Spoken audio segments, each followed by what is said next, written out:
तो हेलो बच्चों, कैसे हो आप लोग।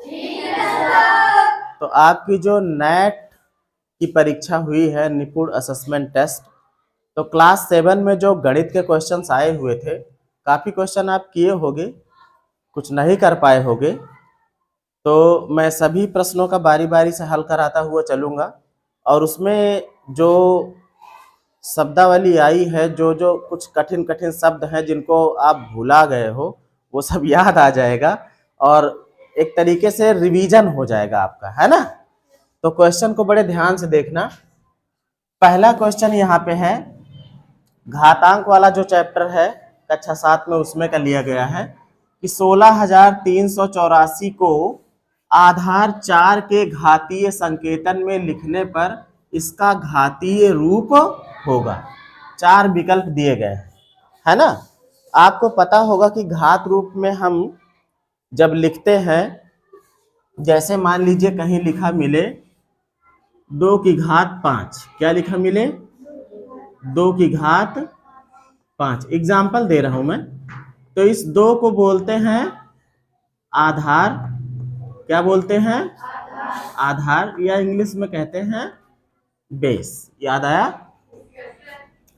जो घात होती है दाहिनी तरफ ऊपर लिखी होती है, थोड़ा सा छोटा अंक होता है, इसको बोलते हैं घात। क्या बोलते हैं घात, या पावर बोलते हैं, या एक शब्द और होता है इसका, एक्सपोनेंट। क्या चीज है ना।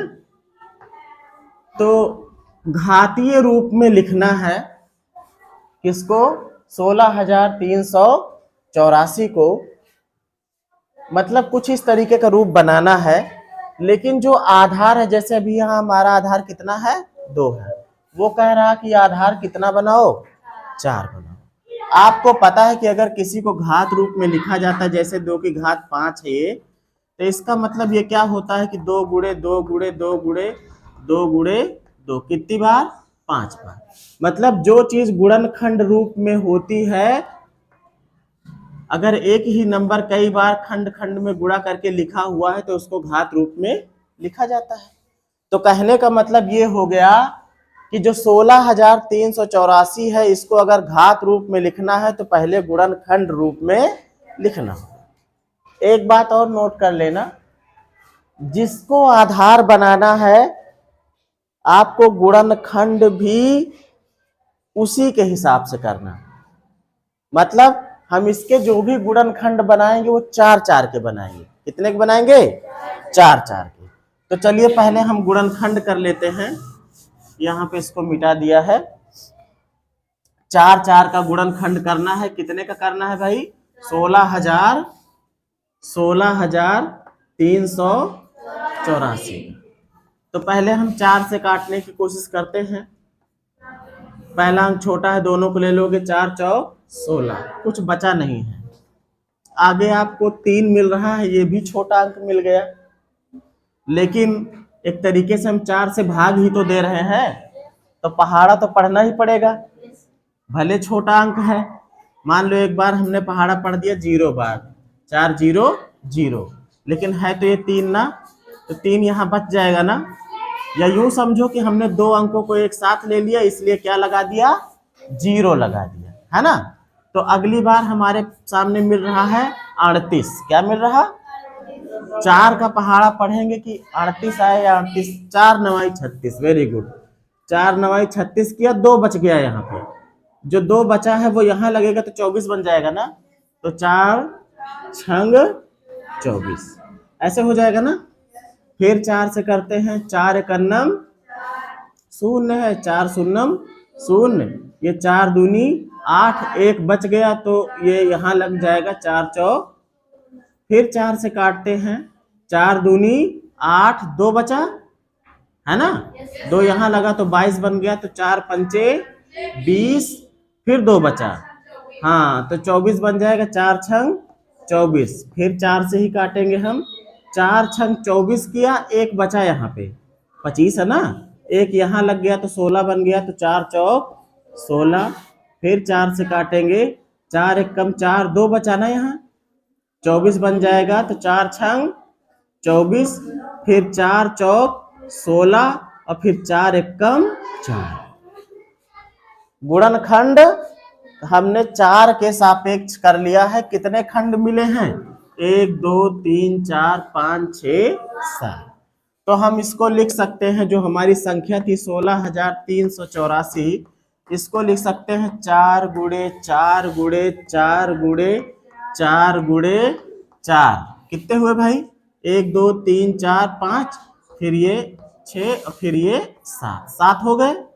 मैंने बताया था जितनी बार उनकी बारंबारता होती है, समझ लो उतनी ही घात बनती है ना। मतलब 4 की घात ये कितना हो जाएगा? 7।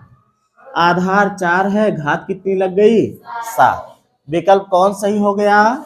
सी। जिसने ये वाला किया था उसका सही है। अब देखो इस वाले प्रश्न को, है ना, बीज गणित का सवाल है। दिक्कत की कोई बात इसमें नहीं है, इसी में हल कर लो बेटा। ये गुणा का निशान लगा है, हर में 8 आ रहा, अंश में 16 है ना। हम काट सकते हैं, 8 एकम 8 और 8 दूनी 16। गुणा हो रहा है इनका दोनों का, 2 का गुणा अंकों का अंक से होगा, 2 तिया 6। ये माइनस में है, ये प्लस में, उत्तर आएगा किसमें? माइनस में आएगा। पहले तो अंकों का गुणा कर लिया, 6 आ गया। अब x का जब x के साथ होगा तो दोनों की घातें जुड़ेंगी। इसकी घात 1 है, इसकी घात 4 है, तो x की घात कितना हो गया? 5 हो गया। अब जब y का y के साथ होगा, इसकी घात 1 इसकी घात 2, तो y की घात कितना हो गया? 3। जिसमें ये वाला उत्तर होगा वही सही है। -6 x की घात 5 y की घात 3, -6 x की घात 5 y की घात 3, बी वाला विकल्प हमारा सही है ना। इसको देखो, निम्नलिखित में सही सूत्र है, मतलब 4 जगह सूत्र लिखा है, चारों में कोई एक सही है। कुछ शब्द हैं जैसे विक्रय मूल्य। विक्रय मूल्य वह मूल्य होता है जिस मूल्य पर कोई वस्तु बेची जाती है ना। बराबर क्रय मूल्य प्लस लाभ। क्रय मतलब खरीदना होता है, क्रय मूल्य वह मूल्य होता है जिस मूल्य से कोई वस्तु खरीदी जाती है। अगर हम 10 रुपए की कोई वस्तु खरीदते हैं तो 10 रुपए हमारा क्रय मूल्य है, और अगर उसको 12 रुपए का बेचते हैं तो 12 रुपए हमारा विक्रय मूल्य है। 2 रुपए हमको अलावा मिला, वो क्या है? लाभ है ना। अब देखो, जो विक्रय मूल्य होगा, अगर लाभ हो रहा है आपका, जैसे हमने 10 का खरीदा था, क्रय किया था कितने का? 10 का। विक्रय किया कितने का? 12 का। अब बताओ लाभ हो रहा कि हानि हो रही? लाभ हो रहा है। लाभ कितने का हो रहा है? लाभ हो रहा है। विक्रय मूल्य में से क्रय मूल्य घटा दें, 2 रुपए हमारा लाभ है। अब इसका अगर फार्मूला बनाए हम, तो हमारा जो विक्रय मूल्य है यानी कि जो 12 है, वो बराबर होगा किसके? क्रय मूल्य और प्लस लाभ के। मतलब क्रय मूल्य और लाभ को जोड़ ले तो विक्रय मूल्य के बराबर होना चाहिए। और देखो यही लिखा है, विक्रय मूल्य बराबर होता है क्रय मूल्य प्लस लाभ। पहला वाला हमारा सही हो गया है। इनकी भी चर्चा कर लेते हैं। यहाँ लिखा हुआ है विक्रय मूल्य बराबर क्रय मूल्य प्लस हानि। ये गलत क्यों है बेटा? अगर आपका घाटा हो गया, इसका मतलब अगर आपने 10 का खरीदा था तो वो 10 का भी नहीं बिका, उससे भी कम में बिका। मान लो 8 का बिक गया। कितने का बिक गया? तो 2 रुपए आपका हानि हो गया ना। अब देखो, खरीदे थे कितने में? क्रय किए थे 10 में, विक्रय कितने में किए? यहीं पे समझ लो, विक्रय मान लो किया हमने 8 में। कितने में किया? तो हमारा हानि हो गया कितना? हानि हो गया कितने का? 2 रुपए का। अब बताओ विक्रय मूल्य हमारा क्या बराबर होगा? क्रय मूल्य और हानि दोनों को जोड़ें तो 10 और 2 तो 12 हो जाएगा। ये तो 8 है ना। इसका मतलब ये फार्मूला तब सही होता जब यहाँ पर माइनस लगा होता, है ना। अगर यहाँ प्लस लगा है तो ये वाला क्या है? गलत है ना। यहाँ पर देखो, साधारण ब्याज का सीधा सीधा सूत्र दिया था और हम लोगों को सबसे ज्यादा यही सूत्र रटा है, मूलधन गुणे दर गुणे समय बटा, और यहाँ क्या डाल दिया बीच में? मिश्र धन। ये ना हो करके अगर यहाँ दर दिया होता तो ये हमारा सही हो जाता, लेकिन इन्होंने कुछ और दिया था, इसलिए ये क्या है, गलत है। विक्रय मूल्य बराबर अंकित मूल्य। अंकित मूल्य का मतलब ये हो गया, जैसे आप मान लीजिए 5 रुपए की कोई पेन लेते हो, उसमें 5 रुपए जो लिखा रहता है रेट उसका, वो उसका अंकित मूल्य है। क्या है? बट्टा का मतलब होता है छूट दे देना। क्या दे देना? छूट दे देना। अब अगर मान लीजिए 5 रुपए की पेन हो और अगर मैं कहूं कि मैं 1 रुपए का बट्टा दे रहा हूं आपको, तो वो पेन आपको कितने की मिलेगी? 4 की मिलेगी ना, है ना। मतलब बिकी कितने की? वो 4 की बिकी ना। विक्रय मूल्य कितना हो गया? 4 हो गया ना।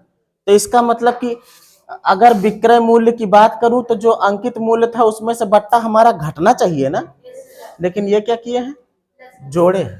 ये गलत है। अगर यहाँ माइनस करते तो सही होता, लेकिन उन्होंने प्लस किया है, इसलिए ये भी क्या है? गलत है। अब जरा इस वाले सवाल को देखो, ये सवाल आपको कुछ याद दिलाएगा।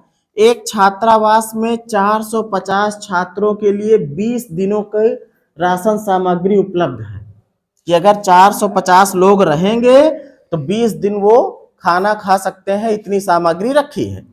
लेकिन यदि 150 छात्र घर चले गए तो बचे कितने? 300। अब जब 300 बचे तो राशन सामग्री कितने दिनों तक चलेगी?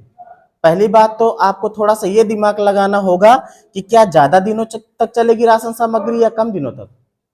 कितने दिनों तक चलेगी? ज्यादा दिनों तक। अगर इतना आप समझ गए हो तो बस काम हो जाएगा। कैसे करते हैं इसको इस तरीके से करते हैं, एक टेबल बना लेते हैं ऐसे, यहां पे कर देता हूं, यहां पे कर देता हूं, जगह है ना। इसमें एक टेबल बनती है कि छात्र कितने हैं और कितने दिनों के लिए राशन सामग्री है। ये सवाल ऐसे लगते हैं, अनुपात समानुपात वाले सवाल थे ये। पहले कितने छात्र थे? 400। तो राशन सामग्री कितने दिन के लिए थी? 20 दिन के लिए थी। 150 छात्र चले गए, मतलब बचे कितने? 300 छात्र। तो अब छात्र हैं 300, कितने दिनों के लिए राशन सामग्री चलेगी ये हमको पता नहीं है, तो मान लेंगे x दिन के लिए चलेगी। अब अगर आप एक नजर से इसको देखो, पहले छात्र ज्यादा थे कि बाद में? पहले छात्र ज्यादा थे, मतलब ये बड़ी संख्या है। जिधर बड़ा होता उधर तीर का निशान जाता है। ये क्यों खींचा जाता है ऐसा, इसका भी हम बताएंगे आपको। तो इन दोनों में ये बड़ा था तो तीर का निशान ऊपर की तरफ हो गया कि ये बड़ा है ना। इन दोनों में कौन बड़ा है? 20 बड़ा कि x बड़ा? x बड़ा, क्योंकि अब 300 छात्र हैं तो जाहिर सी बात है ज्यादा दिन के लिए होगा, तो इसका मतलब कि इसका तीर का निशान x की तरफ रहेगा। ठीक है। अब इससे क्या होता था? इससे हम लोग अनुपात बनाते थे। इससे ये बनता था 450 अनुपात, अनुपात लिखो ना लिखो डायरेक्ट लिखो, बटे 300 लिखते थे इसको, नहीं लिख ही दो, क्या फर्क पड़ता है। 300 और फिर समानुपात। इसका कैसे? जो तीर का निशान वाला जहां रहता है वो पहले लिखा जाता है, पहले लिखा गया ना। ये समानुपात लगाएंगे, पहले कौन लिखा जाएगा? x। फिर अनुपात कौन लिखा जाएगा? 20। इसको ऐसे भी लिखते हैं फिर 450 बटे 300, समानुपात की जगह बराबर लगाते हैं और फिर x बटा 20। इतनी बात क्लियर है? ये बटे में आ गया, यहां बराबर लग गया, ये बटे में आ गया। ठीक। हल करोगे इसका भाई, ये 0 से ये 0 कट जाएगा, जो इधर भाग में इधर आए गुणे में तो इससे कटेगा ही। अब 2 से काट दो, 15 बार में कट जाएगा ना, 15 दूना 30। और ये कितनी बार में कटेगा? 15 तिया 45, 15 शून्यम शून्य। x का मान कितना आ गया? x का मान आ गया 30। और x हमने क्या माना हुआ था कि कितने दिनों तक चलेगा, तो इसमें सही विकल्प कौन सा हो जाएगा? सी। जब इस तरीके क्वेश्चन मिले आपको तो आप ऐसे कर लिया करो, बस ये ध्यान दिया करो कि कौन सा ज्यादा है कौन सा कम है। जो ज्यादा हो उसकी तरफ तीर का निशान, फिर ऐसे अनुपात बनाया करो, फिर उनको बटे में करके हल कर लिया करो। ठीक।